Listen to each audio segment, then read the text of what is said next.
चाहे fighter jet से किया गया हमला हो या आग उगलती विध्वंसक मिसाइलें हों, हिंदुस्तान की दीवार बनने वाले डिफेंस सिस्टम हो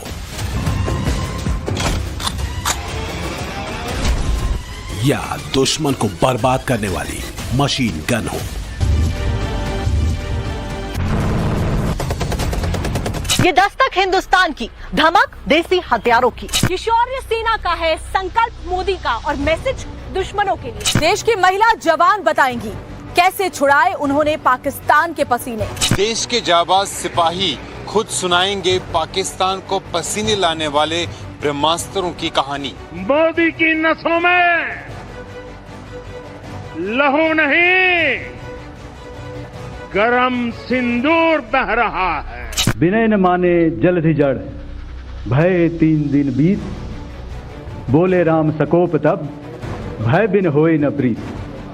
तो समझदार के लिए इशारा ही काफी। मचाने वाले हैं। जंग 4 दिन की हो या दुश्मन को 4 मुल्कों से कितना भी सपोर्ट मिले, भारत का शौर्य आसमान में बुलंदियों पर रहने वाला है। हिंदुस्तान के फाइटर जेट पाकिस्तान के इतने टुकड़े करेंगे कि गिनती नहीं हो पाएगी। मिसाइलें इतने छेद करेंगी कि पूरे पाकिस्तान में गड्ढे ही गड्ढे नजर आएंगे। इतने बम मारे जाएंगे कि सिर छिपाने की जगह नहीं बचेगी। और गुस्ताखी की कोशिश की तो डिफेंस सिस्टम से सब कुछ खाक कर दिया जाएगा। मशीन गन का मुकाबला करने की इच्छा शक्ति नहीं बचेगी पाकिस्तान की। क्या ये अब सहना चाहिए? क्या गोली का जवाब गोले से देना चाहिए? ईंट का जवाब पत्थर से देना चाहिए? ये कांटे को जलमुर्द से उखाड़ देना चाहिए? जब युद्ध का नौबत आई, तीनों बार भारत की सैन्य शक्ति ने पाकिस्तान को धूल चटा दी है। ऑपरेशन सिंदूर को आज 20 दिन से ज्यादा बीत चुके हैं। देश दुनिया के अलग अलग मंचों पर हिंदुस्तान की शौर्य गाथा का अलग अलग तरीके से जो चैप्टर है उसको पढ़ा जा रहा है, गंभीरता से लिया जा रहा है। इसके साथ साथ में भारत की भविष्य की संभावनाओं को भी टटोला जा रहा है। ऑपरेशन सिंदूर के दौरान भारत ने अपनी रक्षा ताकतों का बखूबी इस्तेमाल किया है। मेड इन इंडिया हथियार से लेकर विदेश से खरीदे गए जेट और ड्रोन पाकिस्तान के लिए काल सरीखे साबित हुए। इसका नतीजा ये हुआ कि पहले हिंदुस्तान को केवल हथियार खरीदने वाले मुल्क के तौर पर देखा जाता था, लेकिन अब वो सप्लायर भी बन गया है। पहली डील हुई है यूनिवर्सल रॉकेट लॉन्चर को लेकर, जिसके लिए इजराइल ने 150 करोड़ का ऑर्डर दिया है। ब्रह्मोस को खरीदने के लिए कतार लगी है।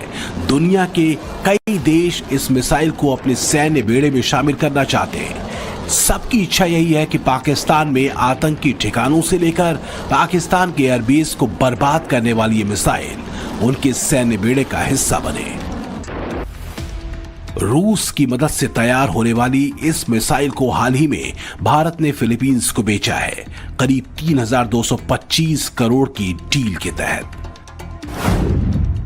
हिंदुस्तान के पास ब्रह्मोस के 2 वेरिएंट मौजूद हैं, ब्रह्मोस ब्लॉक 1 और BrahMos air launch. BrahMos extended, BrahMos 2 hypersonic और ब्रह्मोस एनजी पाइपलाइन में है। दावा किया जा रहा है कि आने वाले कुछ सालों में इस मिसाइल की रेंज 600 किलोमीटर से बढ़कर 1,500 किलोमीटर तक हो जाएगी। इसकी मौजूदा 3,700 किलोमीटर प्रति घंटे की रफ्तार में भी इजाफा किया जाएगा। कारगिल युद्ध के बाद भारत ने 2001 में पहली बार इस मिसाइल का सफल परीक्षण किया। उसके बाद से इसमें कई बदलाव किए गए। जमीन, आसमान और पानी तीनों ही जगहों से ये सटीक वार कर सकती है। अंतर्राष्ट्रीय आतंकी घटनाओं के सरगना सियालकोट कैंप और कई सारे कैंपों में छिपे बैठे थे उस सबको हमारे बम के धमाकों की गूंज ने स्पष्ट संदेश भेजा है कि भारत की जनता के साथ अगर किसी भी प्रकार का दुर्व्यवहार किया गया, आतंकी घटना की गई, तो उसका जवाब दुगने जोश के साथ दिया। दुश्मन के रडार को चकमा देने की काबिलियत, सटीक मारक क्षमता और तेजी से प्रहार का मादा। ऑपरेशन सिंदूर में पाकिस्तान को सबसे ज्यादा दर्द पहुंचाया ब्रह्मोस ने। यह मिसाइल देश के तिरुवनंतपुरम, नागपुर, हैदराबाद और पिलानी में तैयार होती है। अभी हाल ही में लखनऊ में इसकी एक यूनिट का उद्घाटन हुआ है। ब्रह्मोस की कुल संख्या तो सार्वजनिक नहीं, लेकिन कहते हैं कि इंडिया के पास इतनी ब्रह्मोस मिसाइलें हैं जो पाकिस्तान का संपूर्ण विनाश कर सकती हैं।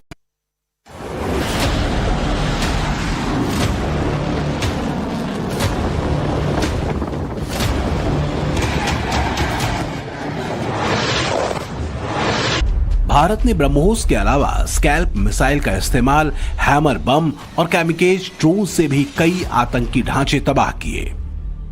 स्कैल्प मिसाइल को राफेल पर लोड किए जाने का मतलब दुश्मन की तबाही 100% पक्की, और ऑपरेशन सिंदूर के दौरान स्कैल्प ने यही किया। रक्षा सूत्रों के मुताबिक पाकिस्तान में बैठे आतंकी मसूद अजहर के परिवार को कब्र में पहुंचाने का काम स्कैल्प मिसाइल की बदौलत किया गया। सेना के सामने सबसे बड़ा टास्क था बहावलपुर में जैश-ए मोहम्मद के मरकज सुभान अल्लाह को खंडहर बनाने का, और इसके लिए स्कैल्प से बेहतर कोई भी विकल्प नहीं था। कोई भी वक्त हो, किसी भी तरह का मौसम हो, स्कैल्प अपने निशाने से नहीं चूक सकती। पाकिस्तान के पास ऐसा कोई रडार सिस्टम नहीं जो इंडिया की स्कैल्प को ट्रैक कर सके। सिर पर मौत मंडराने वाला मुहावरा स्कैल्प मिसाइल पर फिट बैठता है। ये जमीन से महज 50 मीटर की ऊंचाई पर उड़ सकती है और फिर इस मिसाइल को बिजली की गति से भी तेज झपट्टा मारने की महारत हासिल है। स्कैल्प की रेंज 250 किलोमीटर से 500 किलोमीटर है। इसकी रफ्तार 1050 किलोमीटर प्रति घंटा बताई जाती है। 1300 किलोग्राम का भारी भरकम वजन बहुत ज्यादा घातक इसे बनाता है। दिन के उजाले की यह तस्वीर पाकिस्तान गौर से देख ले। युद्ध क्षेत्र में गेम चेंजर कही जाने वाली स्कैल्प मिसाइल किसी भी बंकर या इमारत को पल भर में खंडहर बना देती है। इसी तरह का अटैक किया था स्कैल्प ने बहावलपुर में।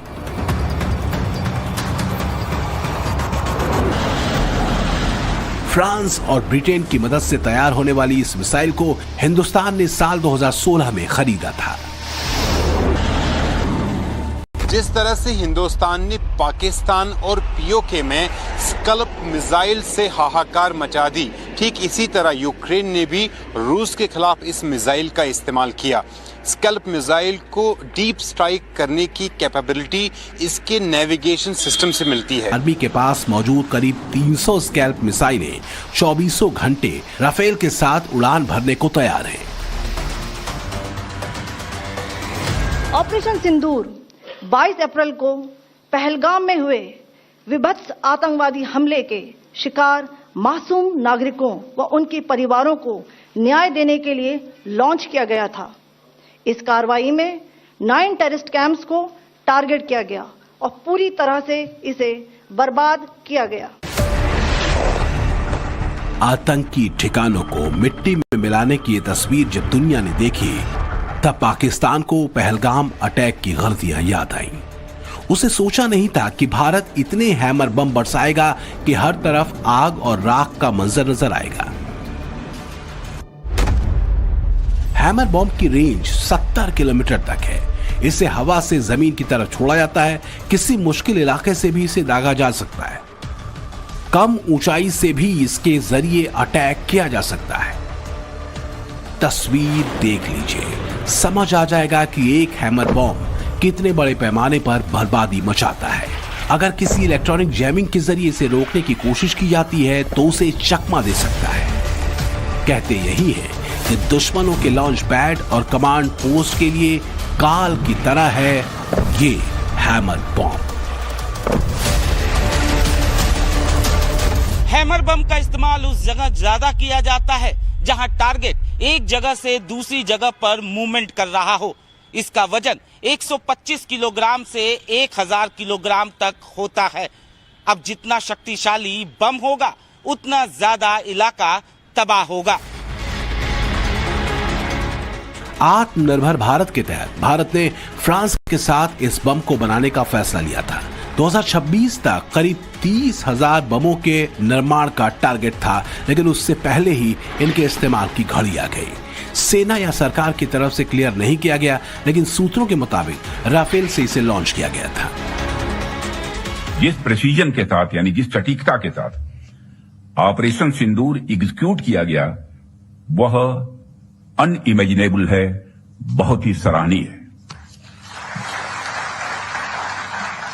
इसमें 9 टेररिस्ट कैंप्स तबाह हुए और अच्छी खासी संख्या में आतंकी मारे गए। जिस तरह से इस ऑपरेशन को किसी भी इनोसेंट को नुकसान पहुंचाए बिना मिनिमम कोलेटरल डैमेज के साथ अंजाम दिया गया, वह इसलिए संभव हो पाया क्योंकि हमारे formidable and professionally trained arm forces के पास इक्विपमेंट भी हाई क्वालिटी के थे। हिंदुस्तान की शौर्य गाथा को बुलंदियों तक पहुंचाने वाला मेड इन इंडिया ड्रोन भी है। इसे कामिकेज ड्रोन या सुसाइड ड्रोन भी कहते हैं। इसके सटीक हमले से कई टेररिस्ट कैंप तबाह किए गए। कमांड मिलने से पहले ये टारगेट के ऊपर काफी देर तक मंडराते रहे। कामिकेज ड्रोन में खास तरह का कैमरा लगा होता है, जिसकी बदौलत हमले की हाई क्वालिटी लाइव फीड मिलती है। इसकी रफ्तार 50 मील प्रति घंटे से लेकर अटैक वाली जगह तक भेजने के जरिए पर डिपेंड करती है। इजराइल के ड्रोन्स को दुनिया में सबसे ज्यादा बेहतरीन माना जाता है और यही कारण है कि हिंदुस्तान मौजूदा वक्त में इजराइल के साथ में मिलकर कई सारे ड्रोन्स को तैयार कर रहा है। फिलहाल 2019 में जो स्ट्राइक हुई थी उसके बाद में इजराइल को भारत ने 100 कामिकेज ड्रोन का ऑर्डर दिया था। यही कारण है कि ऑपरेशन सिंदूर के दौरान इन सभी ड्रोन्स का लोहा दुनिया ने माना है। इंडियन आर्मी को इन्हीं ड्रोन्स की वजह से बॉर्डर पार नहीं जाना पड़ा और आतंकियों का काम तमाम कर दिया गया। सैटेलाइट इमेज से जो डेटा मिला उसे इन्हीं के साथ अटैच किया गया था। पाकिस्तान ने बाद में ड्रोन के इन टुकड़ों के आधार पर फर्जी दावा किया कि इंडिया के एक यूएवी को ध्वस्त कर दिया गया। ये सुसाइड ड्रोन के नाम से जाना जाता है। हाँ सर, और हाँ सर, बिल्कुल सर। अब छोटे एक कैमरा है इसका जो कि 15x डे और नाइट दोनों विजन के लिए है। इसमें डे का जूमिंग पावर है सर 15x, नाइट में कोई जूम नहीं है सर। और मिनी कैमरा इसमें जो लगा हुआ है मिनी कैमरा है छोटे वाले ड्रोन में। अगर हमको इसको उड़ाते समय ये गूगल से ये फर्स्ट विजन इसमें दिखता है, इस वाले में इसमें दिखेगा सर। और दूसरा चीज इसमें ऑपरेट करने के लिए 2 मैन की जरूरत लगती है, 2 आदमी रहेंगे सर।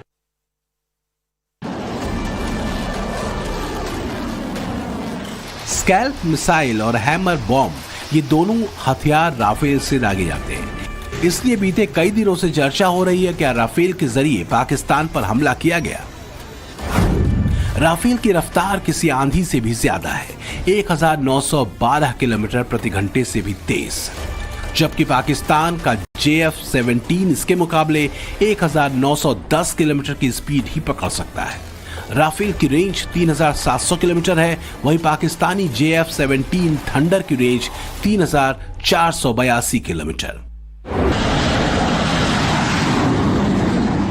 हिंदुस्तान ने फ्रांस से 36 राफेल खरीदे थे। इनकी मारक क्षमता इतनी ज्यादा है कि पाकिस्तान के हर सियासतदान को राफेल के सपने आते हैं। आसमान में 50,000 फीट की ऊंचाई पर उड़ान भरने वाले राफेल ने पाकिस्तान में रात में उजाला कर दिया था। 1 मिनट में 2500 राउंड फायर करने की क्षमता राफेल में है और राफेल की इन्हीं खूबियों को ध्यान में रखते हुए नेवी के लिए भी 26 विमानों की डील की गई है। अब एक और लड़ाकू विमान की बात जिसने पाकिस्तान को तहस नहस कर दिया, वो है सुखोई 30 MKI। ब्रह्मोस मिसाइल को इसी फाइटर जेट से लॉन्च किया गया था। सुखोई 30 MKI की ताकत का अंदाजा इसी से लगा सकते हैं कि पाकिस्तान के परमाणु हथियारों को लेकर जो बहस दुनिया भर में छिड़ी वो इसी लड़ाकू विमान की बदौलत संभव हुआ। चीन के HQ-9 और अवाक्स डिफेंस सिस्टम को इसी सुखोई की बदौलत चकमा दिया गया। पाकिस्तान के चाइनीज रडार जाम करने में सुखोई 30 MKI की भूमिका बताई जा रही है। 4th जनरेशन के इस जेट को भारत नासिक के प्लांट में रूस के साथ मिलकर बनाता है। अब इसके एडवांस वर्जन की डिमांड हो रही है ताकि पाकिस्तान की बची खुची सांसें भी खत्म की जा सके। हमने रेगिस्तानों और पहाड़ों में अपनी क्षमता का शानदार प्रदर्शन किया और साथ ही न्यू एज वॉरफेयर में भी अपनी श्रेष्ठता सिद्ध की। इस ऑपरेशन के दौरान हमारे मेड इन इंडिया हथियारों की प्रामाणिकता सिद्ध हुई। आज दुनिया देख रही है 21वीं सदी के वॉरफेयर में made in India defence equipments, इसका समय आ चुका है।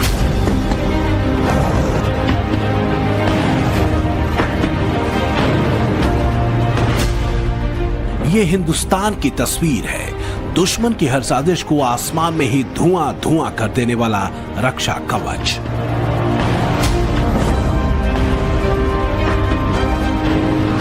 आतंकी ठिकानों पर अटैक से बौखलाए पाकिस्तान ने जब ड्रोन से हमले की कोशिश की तो इन्हीं डिफेंस सिस्टम ने उन्हें मार गिराया था।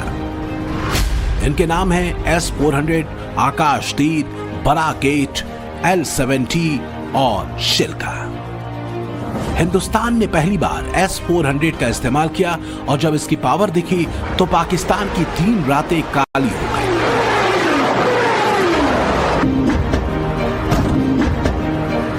सेना के सूत्रों के मुताबिक पाकिस्तान ने जम्मू एयर स्ट्रिप को टारगेट करने के लिए अपनी मिसाइल दागी थी, मगर उधमपुर एयरबेस पर तैनात S-400 ने हर हमले को नाकाम कर दिया।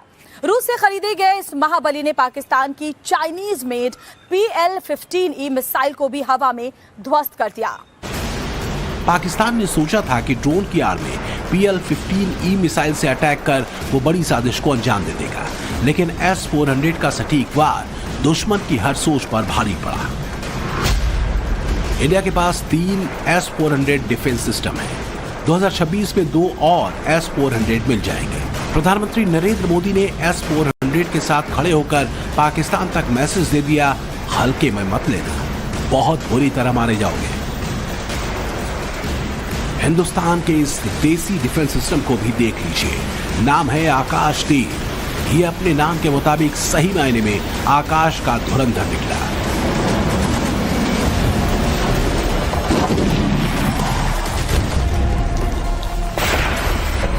जम्मू कश्मीर, पंजाब और हरियाणा में जितने भी ड्रोन अटैक पाकिस्तान की तरफ से करने की कोशिश हुई, उनमें ज्यादातर आकाश तीर के जरिए ही बर्बाद कर दिए गए। सतह से हवा में मार करने वाले इस मिसाइल सिस्टम को DRDO ने डेवलप किया है। इस मिसाइल सिस्टम का हर हिस्सा भारत में तैयार किया गया है और 15,000 करोड़ की डील आर्मेनिया के साथ हुई है, जिसमें से कुछ मिसाइल अभी आर्मेनिया को दिए जा चुके हैं। मीडिया रिपोर्ट्स के मुताबिक करीब 100 से ज्यादा आकाश तीर हिंदुस्तान के पास हैं, जिन्हें जम्मू कश्मीर और गुजरात से लगने वाले पाकिस्तान बॉर्डर पर तैनात किया गया है।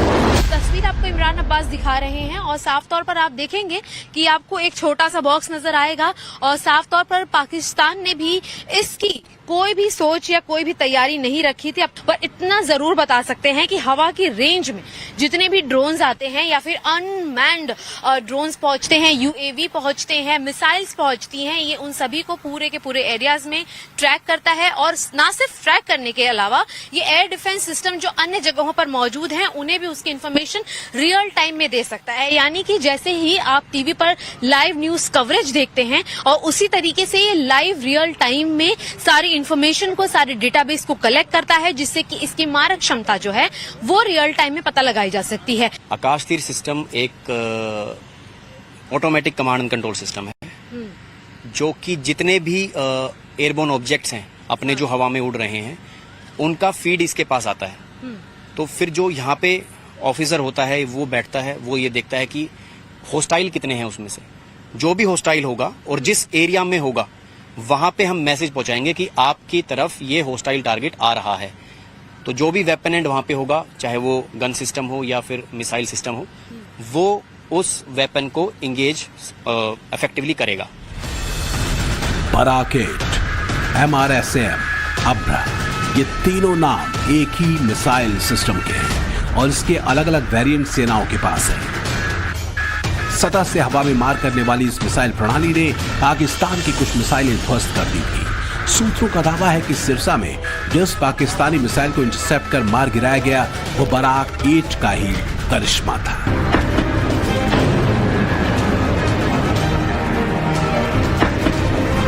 ये 70 किलोमीटर तक टारगेट ट्रिपल है। इसमें लगने वाली मिसाइल 60 किलो वॉरहेड ले जा सकती है। इसे एयरबेस के अलावा वॉरशिप पर भी तैनात किया जाता है। बराक 8 को DRDO और इजराइल ने मिलकर तैयार किया है।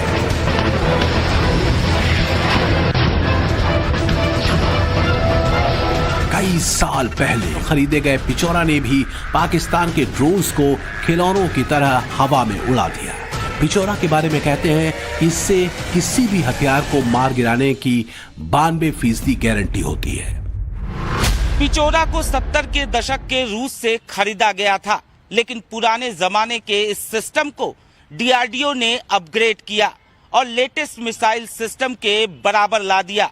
20 मीटर से लेकर 20-25 किलोमीटर की ऊंचाई पर उड़ने वाले टारगेट पिचौरा से बच नहीं पाए।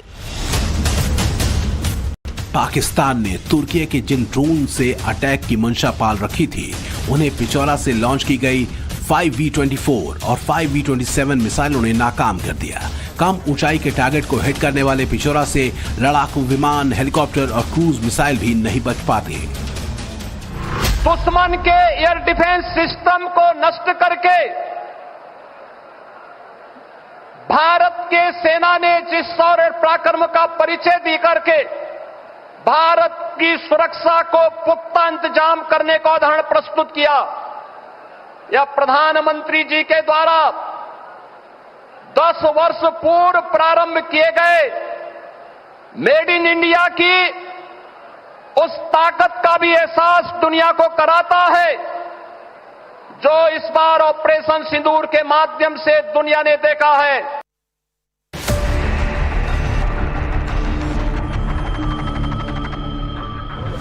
जो लोग सोचते हैं कि पाकिस्तान के ड्रोन बर्बाद करने के लिए भारत ने अपनी मिसाइलें खर्च कर दी, उन्हें ये एंटी एयरक्राफ्ट गन देख लेनी चाहिए। इसका नाम है L-70। 4 किलोमीटर की रेंज में जितने भी स्वाम ड्रोन इसने देखे सबको मार गिराया। इसे बनाया स्वीडन ने है, लेकिन DRDO ने अपने हिसाब से इसे अपग्रेड किया है। इंडिया के पास करीब 1000 L-70 एंटी एयरक्राफ्ट गन है।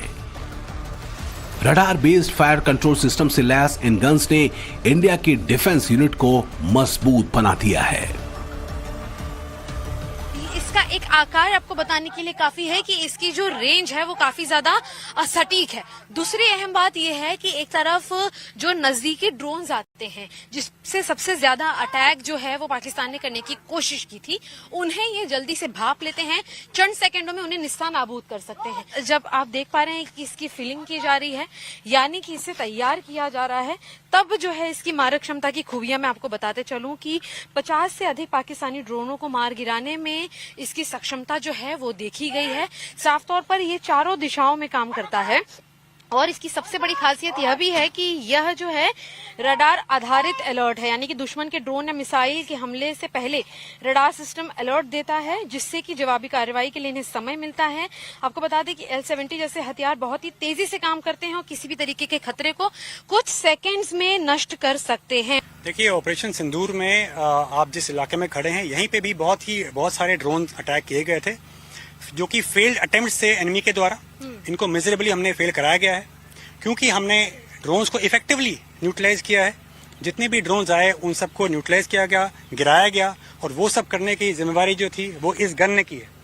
ये गन बहुत ही इफेक्टिव है, इस गन का रेट ऑफ फायर बहुत हाई है। ये जो गन है एक्यूरेटली फायर करती है, डे एंड नाइट में दोनों टाइम पे ट्रैक कर सकती है। ये ड्रोन किलर है। जिसे CU-23 कहा जाता है। उधमपुर के पास जितने भी पाकिस्तानी ड्रोन नजर आए वो इसके आगे राख हो गए। CU-23 2 बैरल वाली ऑटोमेटिक एंटी क्राफ्ट गन है। इसे सोवियत ने बनाया है। इसकी मारक क्षमता 2.5 किलोमीटर है। इसका साथ शिल्का ने बखूबी दिया, जो कि रडार की मदद से संचालित किया जाता है। इसे रूस ने तैयार किया है। शिल्का के जरिए 20 किलोमीटर के टारगेट को तबाह किया जाता है। शिल्का 1 मिनट के भीतर 400 राउंड फायर करने की क्षमता रखती है। सबसे बड़ी बात, 24 घंटे इसे तैनात किया जा सकता है। पाकिस्तान को पानी पिलाने वाले इस देसी हथियार को भी देख लीजिए। ये Pinaka multi barrel rocket launcher है। इसे 44 सेकंड में 12 रॉकेट लॉन्च किए जाते हैं। भारत के पास पिनाका MK1 वर्जन है, जिसकी रेंज 40 किलोमीटर है। MK2 वर्जन की मारक क्षमता 60 किलोमीटर से 90 किलोमीटर तक है। गाइडेड पिनाका के जरिए 90 किलोमीटर तक टारगेट ध्वस्त किया जा सकता है। अब तैयारी पिनाका MK3 वर्जन की टेस्टिंग की है। ये 120 किलोमीटर तक मार कर सकेगा। पहाड़ी इलाकों में दुश्मन के बंकर ध्वस्त करने वाले पिनाका की 10 रेजिमेंट सेना के पास है, जबकि कुछ और का ऑर्डर DRDO और TASL को दिया गया है।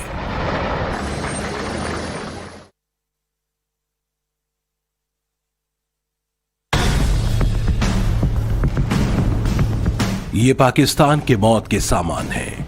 ये ऑपरेशन सिंदूर के हथियार है। पाकिस्तान ने जब बॉर्डर के पास बेगुनाह मासूमों को निशाना बनाने की कोशिश की तो इन्हीं हथियारों से उसे माकूल जवाब दिया गया।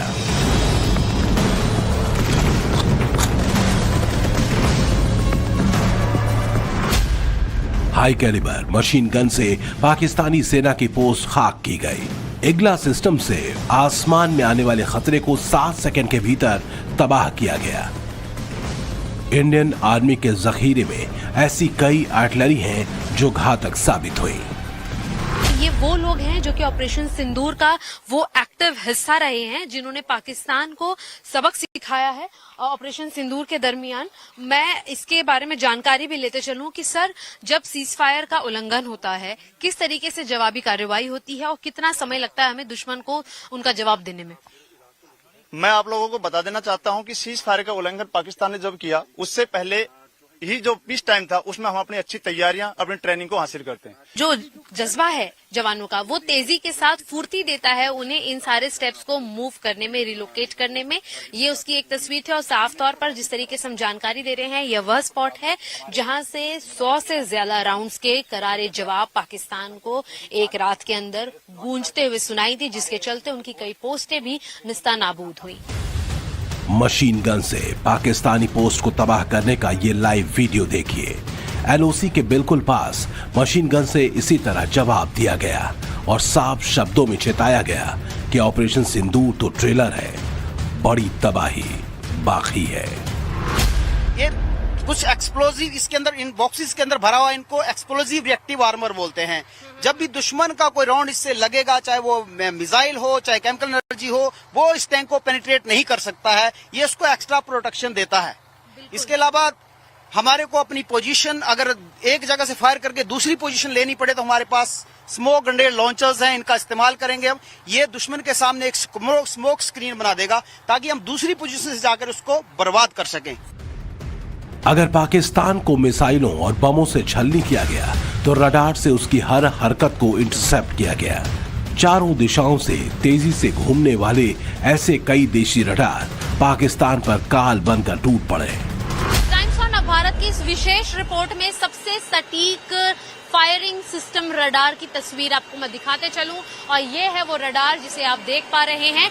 ये मशहूर है अपनी सटीकता के लिए, दुश्मन को चंद सेकंड में मात देने के लिए, और साफ तौर पर जो अलग अलग टारगेट यहाँ पर किए जाते हैं बॉर्डर के इलाकों में, उसे किस तरीके से भरोसेमंद, तेज और उच्च सटीकता के साथ रडार सिस्टम निस्तानाबूद कर सकता है। वायु रक्षा कवच का ये एक महत्वपूर्ण हिस्सा है जिसे भारत की सीमाओं पर होने वाले ड्रोन या कम ऊंचाई के हमलों से बचाने में अत्यंत प्रभावशाली तौर पर इसे देखा गया है। और जैसा कि तो ये निशाना अपने वेपन सिस्टम के द्वारा लगाता है। यहां से फायर का कमांड दिया जाता है और वेपन सिस्टम से फायर होता है। यह रडार यह काबिलियत रखता है कि दुश्मन को पिन पॉइंट पर मार सकता है और इसके साथ में जो वेपन सिस्टम दिया गया है वो हाई रेट ऑफ फायर का है, जिसके कारण एक टारगेट के डिस्ट्रॉय होने पर तुरंत ही दूसरा टारगेट को पकड़। वैसे तो ऑपरेशन सिंदूर में तोपों के इस्तेमाल की जरूरत नहीं आई।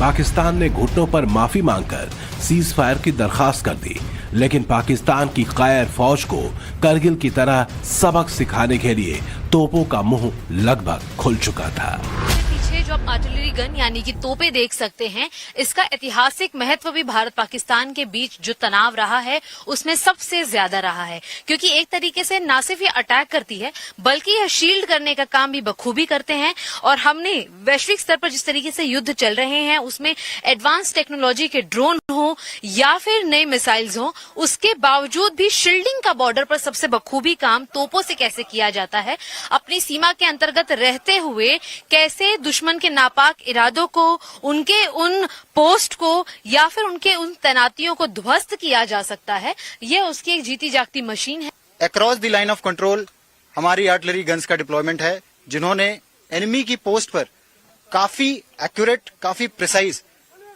शेलिंग की है, जिसकी वजह से उनके मैन मटेरियल या मोराल को हार्म पहुंचा है।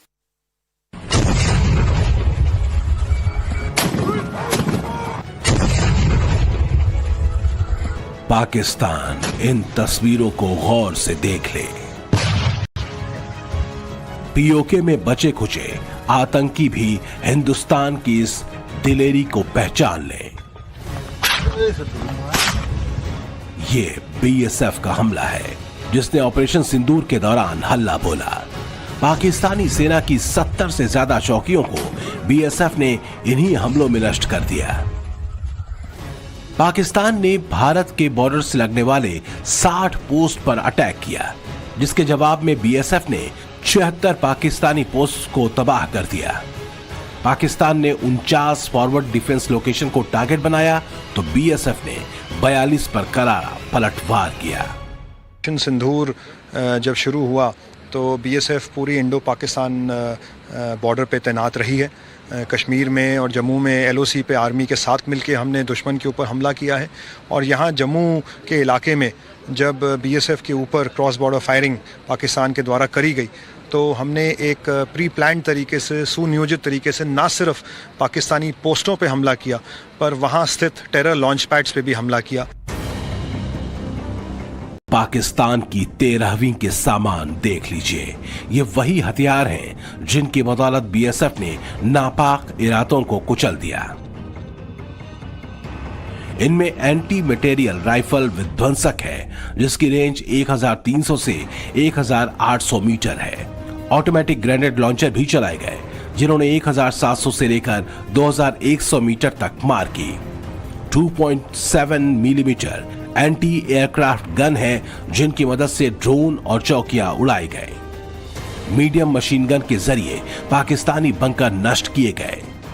ये मैम ये क्या बोलते हैं, ये 12.7 mm एडी गन, इसका जो मारक क्षमता है वो 2 किलोमीटर तक है और इसका जो भेदन क्षमता है वो 10 से 12 mm लोहे की मोटी चादर को भी भेद सकता है। लॉन्चिंग पैड भी ध्वस्त कर दिए गए।